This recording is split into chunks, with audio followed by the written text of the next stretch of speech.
welcome back to my channel. So இன்னைக்கு நம்ம சேனல்ல என்ன வீடியோ அப்படினு பாத்தீங்கன்னா என்னோட pregnancy travel பத்தி தான் நம்ம வந்து சொல்ல போறோம். ஓகே, சோ வீடியோக்குள்ள போறதுக்கு முன்னாடி மாமா அர்த் பத்தின ஒரு குட்டி ப்ராடக்ட் ரிவ்யூ தான் பார்க்க போறோம். இன்னைக்கு மாமா அர்த்தோட இந்த ubtan natural glow face wash பத்தின ஒரு ரிவ்யூ தான் பார்க்க போறோம். நேச்சுரலான எனக்கு ஒரு க்ளோ வேணும், ஒரு ஃபேஸ் வாஷ், அதுவும் எனக்கு அஃபோர்டபிள் ரேட்ல இருக்கணும் அப்படின்னு நினைச்சீங்கன்னா you can definitely invest in this face wash. இந்த உப்டன் நேச்சுரல் க்ளோ ஃபேஸ் வாஷ்ல வந்து பாத்தீங்கன்னா மெயினா டர்மரிக் அண்ட் சாஃப்ரானோட இன்கிரிடியன்ட்ஸ் இருக்கு. சோ டர்மரிக் அப்படினாலே நம்ம எல்லாருக்குமே தெரியும், அது வந்து நேச்சுரலாவே ஸ்கின் ரொம்ப பிரைட்டன் பண்ணும்.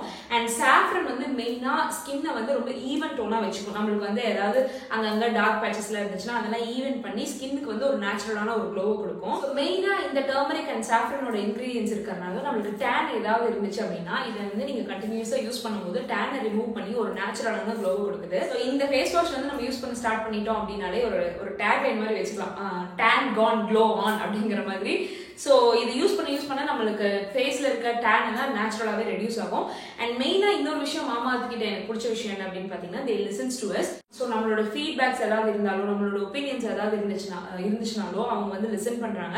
இப்போ ரீசெண்டா ஆனியன் ஷாம்பூல கூட நம்ம ஷேர் பண்ற ரிவ்யூஸ் அதுக்கப்புறம் வந்து ஃபீட்பேக்ஸ் அதெல்லாம் எடுத்துக்கிட்டு ஒரு பெட்டர் குவாலிட்டியான ப்ராடக்ட் வந்து ரிசர்ச் அண்ட் இன்னோவேஷன் மூலமா அவங்க கொடுத்துட்டு இருக்காங்க. மாமா ப்ராடக்ட்ஸ் எல்லாமே வந்து பாத்தீங்கன்னா online websites like Amazon, Nykaa, Flipkart, பர்பிள்ல கிடைக்குது. மாமா ஆப் அண்ட் மாமா வெப்சைட்ஸ்லயும் கிடைக்குது. சோ இந்த ப்ராடக்ட் ஆஃபர்ல வாங்கணும் அப்படின்னு நினைச்சீங்கன்னா என்னோட கோட் நிவி 2025 அப்படிங்கிற கோட் யூஸ் பண்ணி வாங்குனீங்க அப்படின்னா உங்களோட பர்ச்சேஸ்க்கு எக்ஸ்ட்ரா 20% டிஸ்கவுண்ட் இருக்கு. ஸோ இந்த ப்ராடக்ட் வாங்கி ஒரு நேச்சுரலான க்ளோவை உங்க ஃபேஸ்க்கு கொடுக்க ஸ்டார்ட் பண்ணுங்க. நிறைய பேர் வந்து என்னோட பிரெக்னன்சி ரிவீல் பண்ணதுலேருந்து இந்த ஜேர்னி பத்தி சொல்லுங்க அப்படின்னு சொல்லியிருந்தீங்க. நான் எங்களுக்கும் யூஸ்ஃபுல்லா இருந்திருக்கும் அப்படின்னு சொல்லிட்டு ஸோ இந்த வீடியோல வந்து பாத்தீங்கன்னா ஒரு சிட் சாட் மாதிரி என்னோட பிரெக்னன்சி ஜேர்னி ஸ்டார்ட் ஆனதுலேருந்து இப்போ கரண்டா நான் வந்து 7th மந்த்ல இருக்கேன்.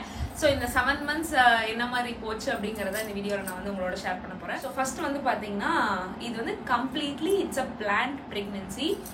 ஸோ இதுக்காக ஸ்பெஷலாக நான் என்ன பண்ணேன் அப்படின்னு பார்த்தீங்கன்னா ஸ்பெஷலாக நான் எதுவுமே பண்ணல. ஃபுட்டில் மட்டும் கொஞ்சம் டயட்டில் ஃப்ரூட்ஸ் அதிகமாக ஆட் பண்ண ஆரம்பித்தேன்.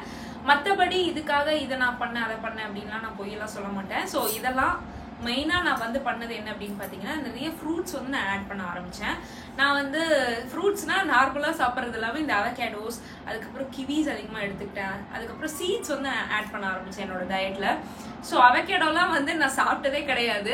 அதுக்கப்புறம் சும்மா நம்மளுக்கு தான் கூகுள் இருக்கே எல்லாமே எதாவது பண்ணலாம் அப்படின்னு பார்த்துட்டு இருக்கும்போது இதெல்லாம் வந்து ப்ரெக்னென்சிக்கு ரொம்ப நல்லது அப்படிங்கிற மாதிரி போட்டிருந்தாங்க. ஸோ அவகேடோஸ், கிவிஸ், அதுக்கப்புறம் வந்து பம்கின் சீட்ஸு, சன்ஃப்ளவர் சீட்ஸு இதெல்லாம் வந்து என்னோட டயட்டில் வந்து நான் ஆட் பண்ண ஆரம்பித்தேன். மற்றபடி என்னோட நார்மலாகவே டயட் வந்து பார்த்தீங்கன்னா நிறைய விளாக்ஸில் நான் வந்து சொல்லியிருப்பேன், நான் வந்து ஜங்க்லாம் எதுவுமே சாப்பிட மாட்டேன். அதாவது ஜங்க் இன் த சென்ஸ் இந்த மாதிரி சீஸ் ஐட்டம், பர்கர், பிட்ஸா அந்த மாதிரி ஃபுட்டெல்லாம் நான் வந்து சாப்பிட்டது கிடையாது. ஒரே ஒரு தடவை என் ஃப்ரெண்ட் வந்து பிட்ஸா வந்து வாங்கி கொடுத்தாங்க.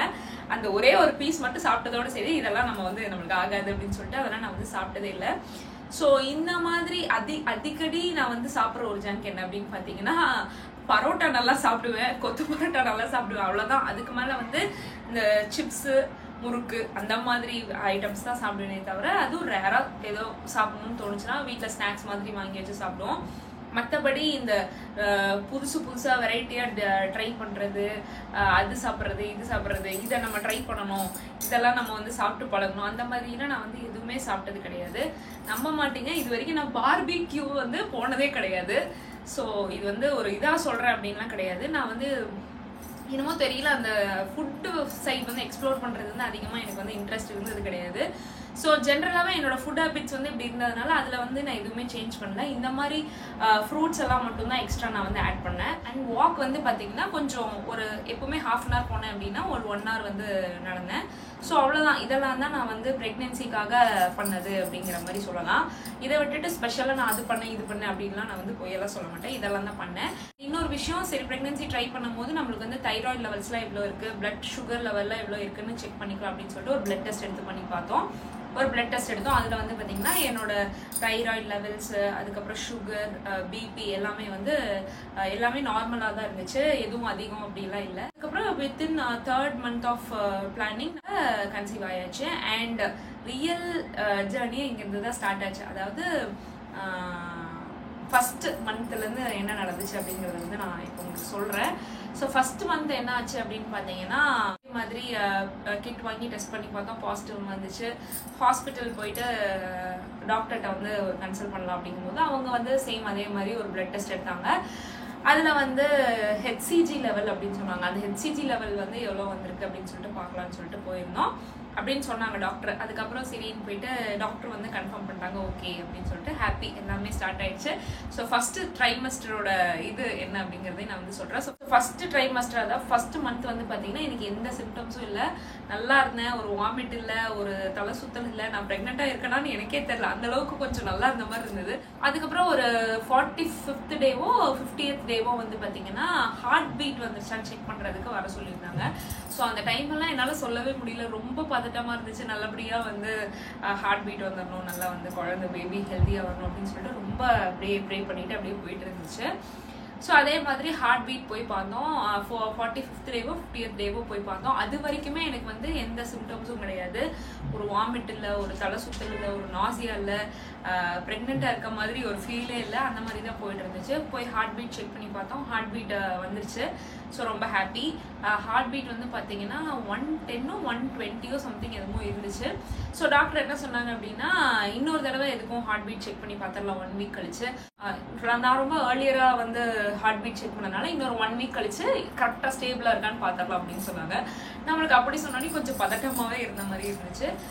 அதே மாதிரி திரும்ப வந்து நெக்ஸ்ட் ஒரு 1 வீக் கழிச்சு ஹார்ட் பீட் செக் பண்ண போனோம். அப்போ வந்து 160 கிட்ட இருந்துச்சு, 160 கிட்ட இருந்துச்சு. ஸோ டாக்டர் வந்து ஓகே எவ்ரிதிங் இஸ் நார்மல், நீங்கள் போயிட்டு 3rd month ஸ்கேன் வாங்க அப்படின்னு சொல்லிட்டாங்க. அதுக்கப்புறம் தான் எனக்கு வந்து பார்த்தீங்கன்னா இந்த நாசியாலாம் ஸ்டார்ட் ஆக ஆரம்பிச்சுது. வாமிட் வந்து பார்த்தீங்கன்னா அந்த டைமில் அதாவது ஃபர்ஸ்ட் ட்ரைமஸ்டரில் வந்து பார்த்தீங்கன்னா ரொம்ப அதிகம்னு சொல்ல முடியாது, ரொம்ப கம்மின்னு சொல்ல முடியாது. மொத்தமாக வந்து ஒரு 6 to 7 times நான் வந்து வாமிட் பண்ணியிருப்பேன், அவ்வளோதான். மற்றபடி எனக்கு வந்து ரொம்ப சாப்பிட்ட உடனே வெளியே வருது அந்த மாதிரிலாம் எதுவுமே கிடையாது. எனக்கு வந்து நாசியா மட்டும் இருந்துகிட்டே இருந்துச்சு, ஒரு மாதிரி ஸ்மெல் இரிட்டேஷன் ரொம்ப இருந்துச்சு. நான் வந்து ரொம்ப பெரிய சிக்கன் லவர், பட் எனக்கு வந்து சிக்கன் வந்து சுத்தமாக பிடிக்கல அந்த டைமில். சிக்கனை பார்த்தாலே ஒரு வெறுப்பு, அதுக்கப்புறம் ஸ்மெல் இரிட்டேஷன் ரொம்ப இருந்துச்சு, எந்த ஸ்மெல் வந்தாலும் எனக்கு பிடிக்கல. அதுக்கப்புறம் ஊதுபத்தி சாமிக்கு காமிக்கும் போது அந்த ஸ்மெல் கூட எனக்கு ஒத்துக்கல. ஸோ இதெல்லாம் என்னோட சிம்டம்ஸாக இருந்துச்சு. நாசியா மட்டும் மெயினாக இருந்துச்சு, பட் வந்து வாமிட்டிங் வந்து அதிகமாக இல்லை. அண்ட் பசி வந்து ரொம்ப அதிகமாக இருந்த மாதிரி இருந்துச்சு, பெரட்டுற மாதிரியே இருக்கும், ஏதாவது சாப்பிட்டா மட்டும் எனக்கு அந்த ஃபீல் வந்து கம்மியாகிற மாதிரி இருந்துச்சு. ஸோ இப்படி தான் என்னோட ஃபஸ்ட்டு ட்ரைமஸ்டர் போச்சு. அதே மாதிரி இப்படியே போயிட்டே இருந்துச்சு, அதிகமாக சாப்பிட முடியல, எதுவுமே பிடிக்கலன்னு சொல்லலாம், அந்த மாதிரி இருந்துச்சு. வெயிட் வந்து பார்த்தீங்கன்னா நான் கன்சீவ் ஆகும்போது 54 இருந்தேன். அதுக்கப்புறம் போனோம், 3rd month ஸ்கேன் வர சொன்னாங்க. அப்போயே வந்து பார்த்தீங்கன்னா சேம் 54லேருந்து ஒரு கிலோ என்னன்னா இல்லை அந்த டைமில் அவ்வளோதான் இருந்தேன். ஸோ 3rd month ஸ்கேன் போனோம். 3rd month ஸ்கேன் போயிட்டு அப்போ வந்து எல்லாமே கரெக்டாக நார்மலாக இருக்கான்னு எல்லாம் செக் பண்ணி பார்த்தாங்க, எல்லாமே நார்மலாக இருந்துச்சு. ஸோ வீட்டுக்கு வந்ததுக்கப்புறம் வந்து பார்த்தீங்கன்னா கொஞ்சம் அந்த டைமில் நல்லா சாப்பிட்லாம் அப்படிங்கிறது தோணுனதே வந்து ஒரு 3rd month அப்புறம் தான். ஆனால் 3rd monthல வந்து எனக்கு லோ லைங் பிளசண்டா அப்படிங்கிற மாதிரி சொல்லியிருந்தாங்க. அதனால வந்து ஒர்க் வந்து அதிகமாக செய்ய வேணாம், வாக் வந்து அதிகமாக போக வேணாம் அப்படிங்கிற மாதிரி சொன்னாங்க. 5th month வரைக்கும் வெயிட் பண்ணி பார்க்கலாம், 5th month வந்து அது மேலே ஏறிடுச்சுன்னா வெல் அண்ட் குட் அப்படின்னு சொல்லிட்டாங்க. ஸோ அதனால நான் வந்து ஒரு 3 மாதம் அதாவது 3rd monthலேருந்து நான் வந்து சுத்தமாக எந்த வேலையுமே செய்யலை. என்னோட பிளசண்டா வந்து பார்த்தீங்கன்னா ஆன்டீரியர் பிளசண்டா, ஆன்டீரியர் லோ லைன்னு இருந்துச்சு. இதெல்லாம் எனக்கு புதுசாக இருந்துச்சு, இவங்களாம் சொல்கிறது என்னென்னமோ சொல்கிறாங்களே அந்த மாதிரி இருந்துச்சு. பட் இருந்தாலும் ஓகே மேலே வந்துடணும் அப்படின்னு சொல்லிட்டு எப்பவும் போல் நம்ம முருகர்கிட்ட ஒரு பிரார்த்தனையை போட்டுட்டு அப்படியே போயிட்டு இருந்துச்சு. பட் ஒர்க் நான் மற்றபடி எல்லா ஒர்க்கும் அப்படியே நான் செஞ்சுக்கிட்டு இருந்தேன். கொஞ்சம் டயர்ட்னஸ் வந்து எனக்கு நிறையவே இருந்துச்சு. அப்புறம் இருந்தாலும் கொஞ்சம் ஒர்க் எல்லாம் அப்படியே பண்ணிட்டு அப்படியே போயிட்டு அப்படியே வந்துக்கிட்டே இருந்தேன். ஸோ ஒரு 2 months டிசம்பரில் வந்து எனக்கு வந்து 3rd month ஸ்கேன் பார்த்தோம். அதுக்கப்புறம் ஒரு 2 months கழிச்சு வந்து 5th month ஸ்கேனுக்கு வந்து வர சொல்லியிருந்தாங்க. அந்த டைம் வரைக்கும் நான் ஒரு வேலை செய்யலை வீட்டில். இங்கே இருக்கிற நகர்த்தி கூட நான் அந்த பக்கம் வைக்கல, ஏன்னா வந்து அந்த பிளசண்டா மேலே வரணும் அப்படிங்கிறதுக்காக.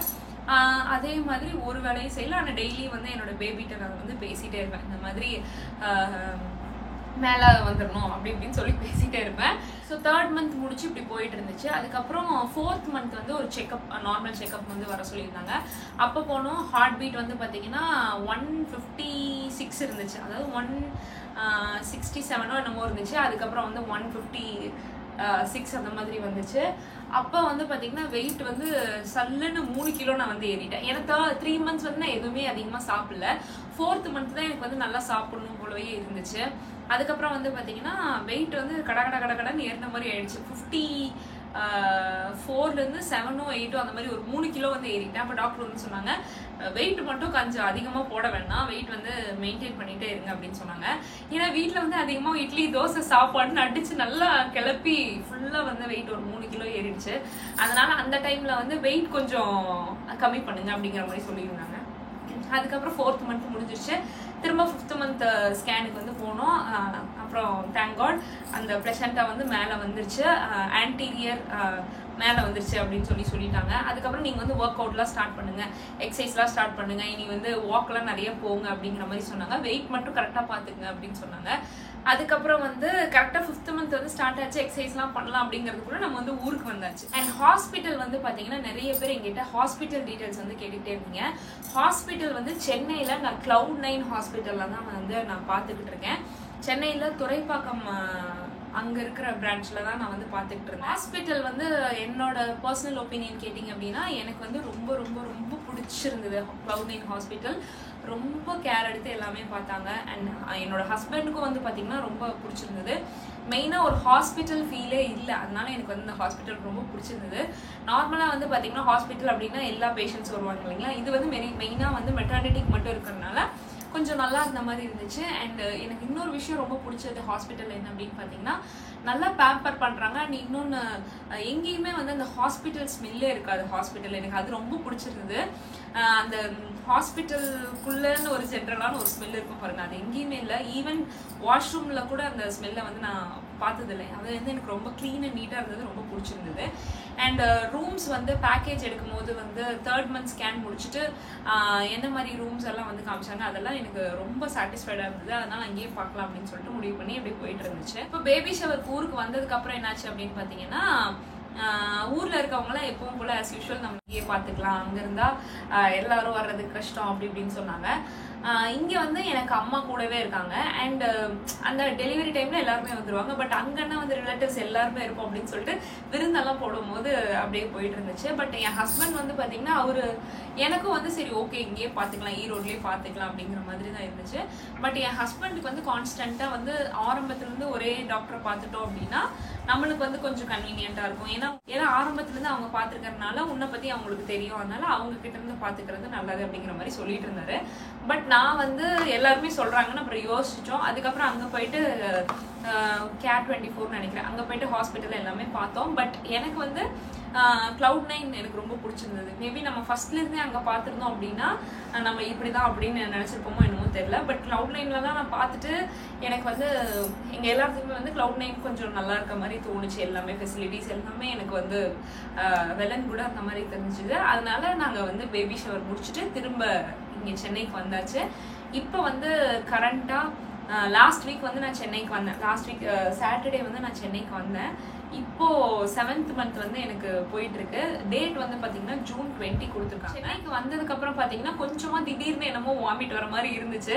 மேபி டிராவலிங்னால அப்படி இருந்துச்சு என்னன்னு தெரியல. பட் அவ்வளவுதான். இப்போ வரைக்கும் இதுதான் என்னோட சிம்டம்ஸ் அண்ட் எல்லாமே என்னோட பிரெக்னன்சி டிராவல் எல்லாமே இப்படிதான் போய்கிட்டு இருக்கு. அவ்வளவுதாங்க, இதுதான் என்னோட இப்போ வரைக்கும் இருக்க பிரெக்னன்சி ஜேர்னி, இப்படிதான் போய்கிட்டு இருக்கு. நீ வந்து பாத்தீங்கன்னா vlogsல வந்து பிரெக்னன்சி ரொட்டீன், அதுக்கப்புறம் நார்மல் சென்னை அப்படின்னா நம்மளோட லைஃப் ஸ்டைல் எல்லாமே அப்படியே போறதுதான். இப்போ வந்து அம்மா கூடயே இருக்காங்க, அதனால ஒன்றும் பிரச்சனை இல்லை.